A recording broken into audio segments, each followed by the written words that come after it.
Thank you so much.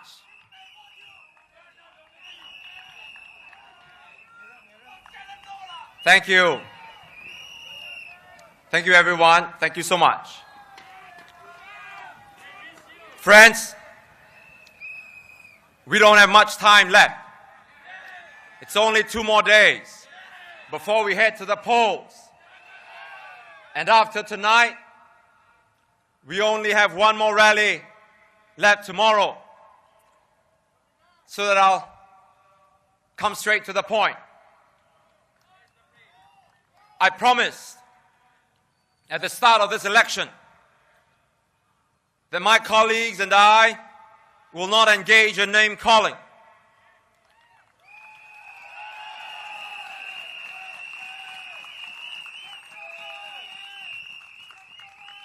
And my word is my honor.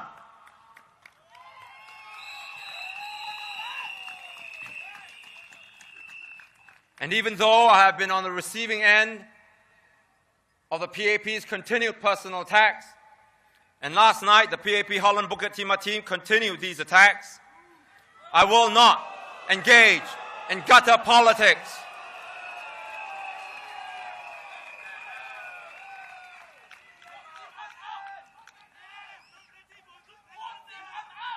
I've made a promise to myself that if I win this elections, I want to win with honor.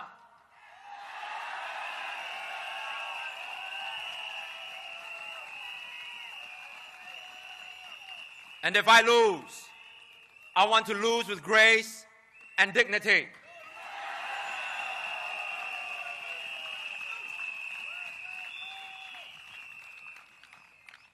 I've gotten many emails and messages asking me to whack Dr. Vivian Balakrishnan and Ms. Sim An back after their remarks last night.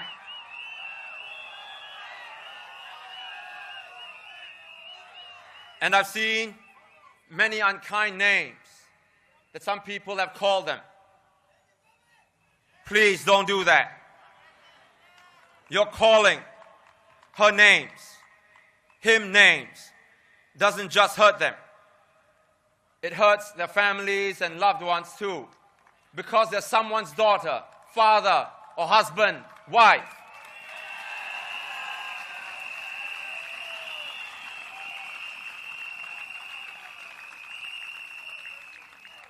I know that because they've called me all sorts of names, and it hurts my loved ones because I too am someone's father, someone's son, and someone's husband.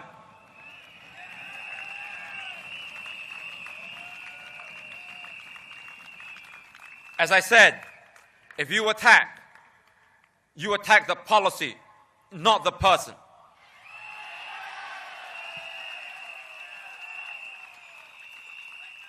In football parlance, you play the ball, not the man.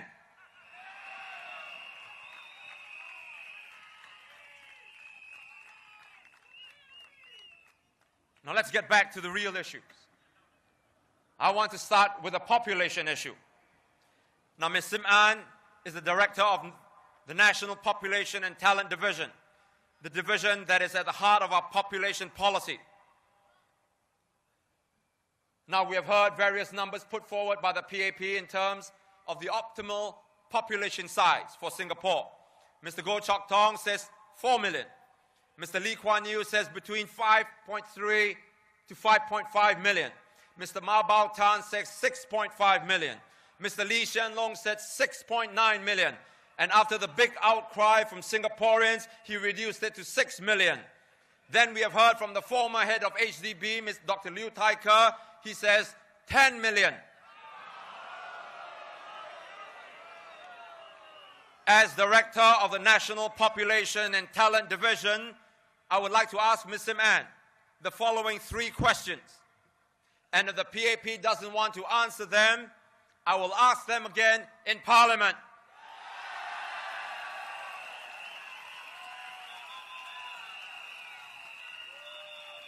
The 3 questions are: 1, can you tell Singaporeans clearly how many people does the PAP want to have in Singapore? Because after all these numbers being thrown about, you cannot blame us if we are confused. And worse, believe that the PAP is also confused. This is the first answer I would like to get from the PAP and from Mr. Mann. 2, the SDP proposes that the optimal number of people we should have in Singapore has to be based on how happily Singaporeans can live their lives in this country.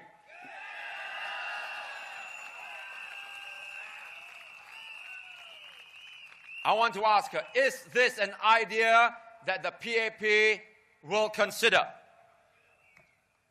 3, will Mr. Mann consider implementing our Singaporeans First policy, where we assess all PMETs who wish to work in Singapore on a point system, based on their qualifications, their skills, their experience, etc.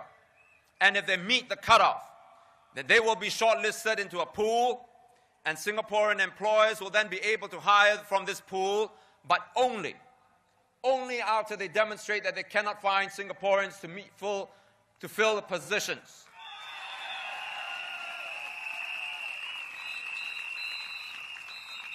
This is a system practiced in many advanced countries, and this will ensure that we have effective control over the quality of foreign PMETs joining our workforce, while not depriving our local businesses of genuine foreign talent that they need.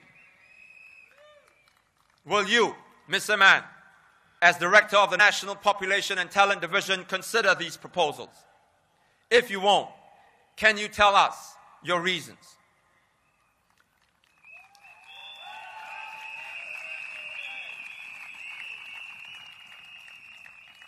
Now, I ask these questions because they will help us start a proper debate about the population policy that is seriously affecting the lives of our citizens. Just yesterday, the NEL MRT line system broke down again. And they are making things very, very inconvenient for our people. I think it is very important that the PAP and the SDP have a serious and honest-to-goodness discussion about this population issue.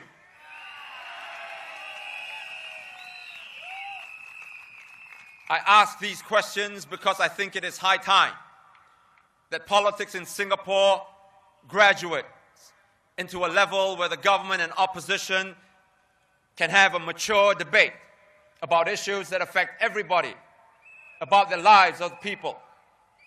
This is precisely why the SDP has taken pains to draw up alternative policies. Now, another one of these policies that I wish to highlight tonight is our housing policy, which I invite you to read on our website, yoursdp.org, because I don't have the time to delve into the details, given the limited amount of time that I have in this election. What I wish to bring to your attention, however, is what one Mr. Yeo Lam Keong said about our housing policy. Mr. Yeo, may I point out, is a senior research fellow at the Institute of Policy Studies, and he is advisor at 2 universities, NUS and SMU. He is the Vice President of the Economic Society of Singapore, and he was also the Chief Economist at the GIC. You can Google his background, but I want you to listen to what Mr. Yeo said about our housing paper. He praised the policy, our policy, as excellent. And quote, "Not only is the SDP's housing paper's theory and methodology sound and rigorous, the empirical work seems well researched and remarkably detailed as well," unquote.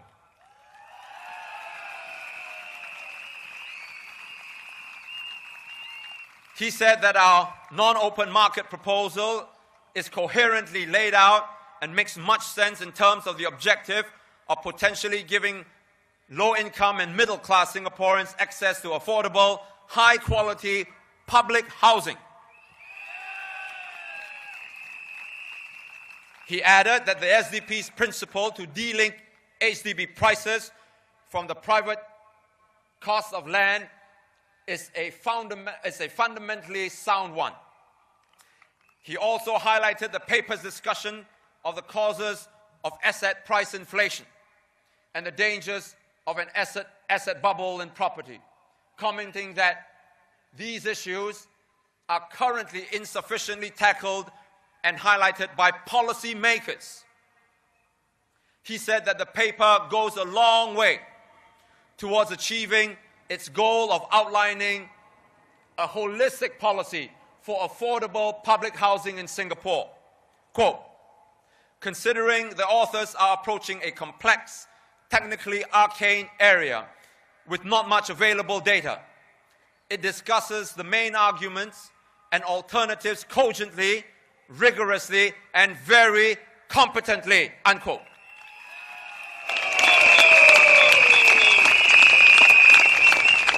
Again, I urge all of you to visit our website and read the paper for yourselves. I know that many of you are fearful about voting for the opposition. And it's natural. It's very human. It's very human to feel fear. Fear of the unknown. Many of you are uncertain about change or apprehensive about how your town council is going to be managed. This is why we have taken pains to put up alternative papers. We want you to know what the alternative looks like so that you are assured that you are voting for a competent party with credible and sound ideas.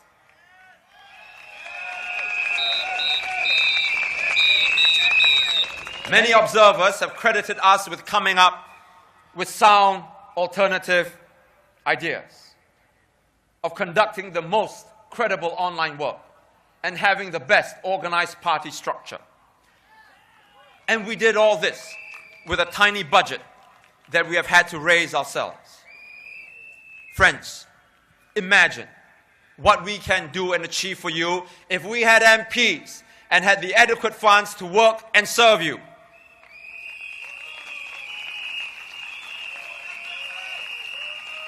We have stated that we will put aside up to 50% of our MPs' allowance to conduct our programs, and many of us will work full-time as MPs to ensure that the work is done with competence.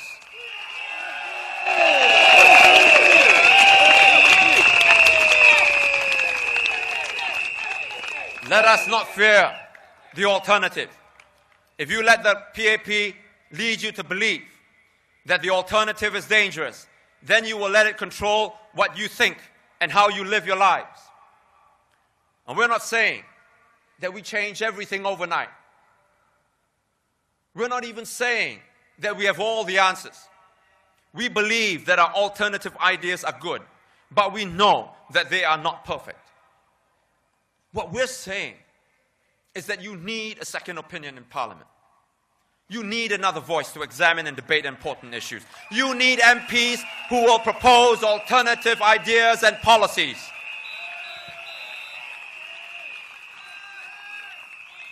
I would like you to think about this question and think about it very carefully. Why do you think the PAP introduced minimum wage for cleaners, or come up with MediShield Life, or propose to control immigration better? It is because of the opposition, the SDP pressing for them.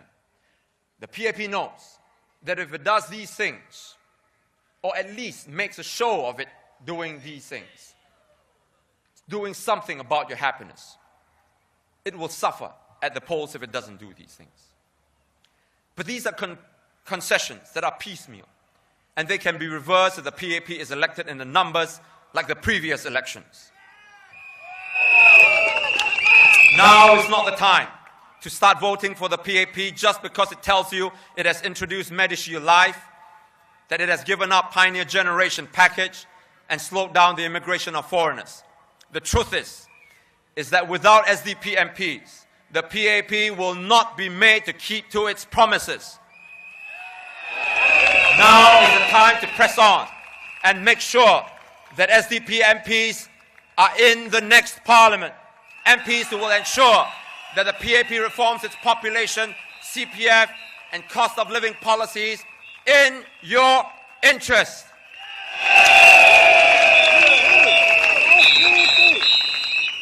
Let us not fear freedom. The freedom to choose. The freedom that comes with more diversity. Instead, let us embrace it. For freedom allows us to hope and to create. And it is hope and creativity that will spur progress for our nation. The PAP has pulled out all the stops, giving concessions here, rebates there, and getting everyone drunk with an SG50 merriment. But what happens when the party is over, my friends? What happens when the music stops playing and all the guests go home? Your housing loan is still not paid. The electricity bill has gone up, and the guy that threw the party now sends you the bill for the cake, the decorations, and the drinks.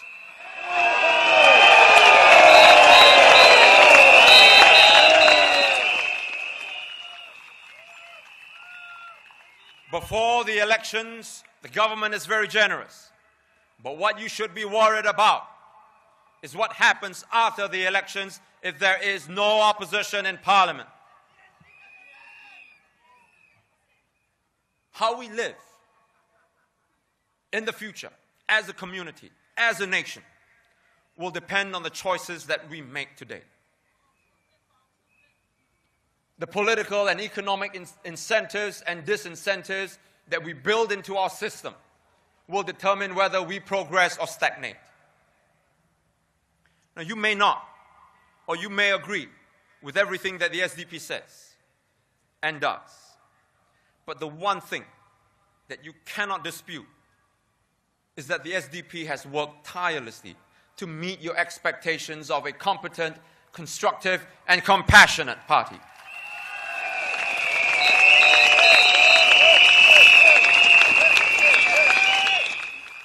Now let me go back to the point I started off in my speech tonight.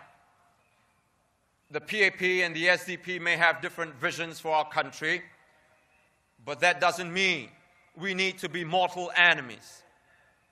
We may belong to different camps, but that doesn't mean we need to wish each other ill.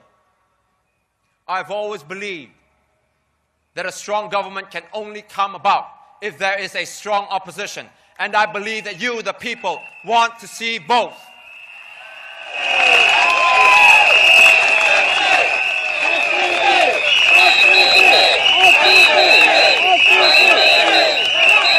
And you can have both. But whether it is the SDP or the PAP, we must love our country more than we love our own parties. Ultimately, Singapore must come first.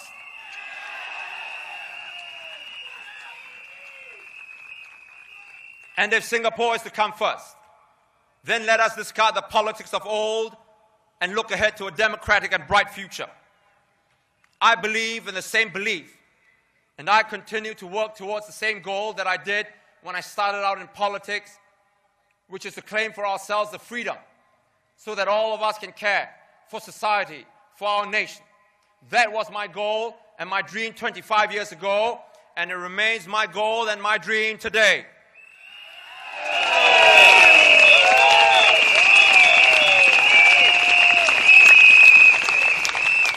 But that dream is not mine alone.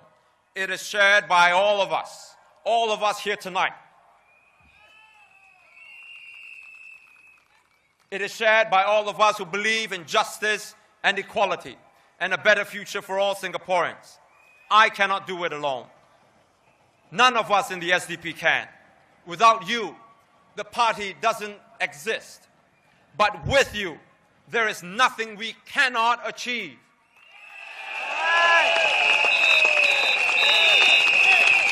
Some say that Singaporeans are a pragmatic people, uninterested in human rights and democracy. Now, even if this is true, which I don't believe, it doesn't matter. What matters is that Singaporeans who do, Singaporeans like you and I, must press ahead with the arduous but noble effort to make into reality that idea, that dream, that hope of democracy that has eluded our nation for too long. Let us not yield, and let us not kneel. Instead, let us stand up like men and women with all our transgressions, with all our fears, with all our imperfections. But let us stand up and rattle the cage of oppression. Let us defy those who put minds into our cages, who put our eyes into blinkers, and who put our souls into mortuaries. Let us continue to fight the fight that so many across the world have fought, so that we too may know the exhilaration that comes with freedom, the compassion that comes with justice, and the wisdom that comes with an open and democratic society. I ask you, my friends, to keep faith with the SDP and to help us build a future confident and prosperous. And to this end, you have my undying commitment and loyalty. Thank you, and good night.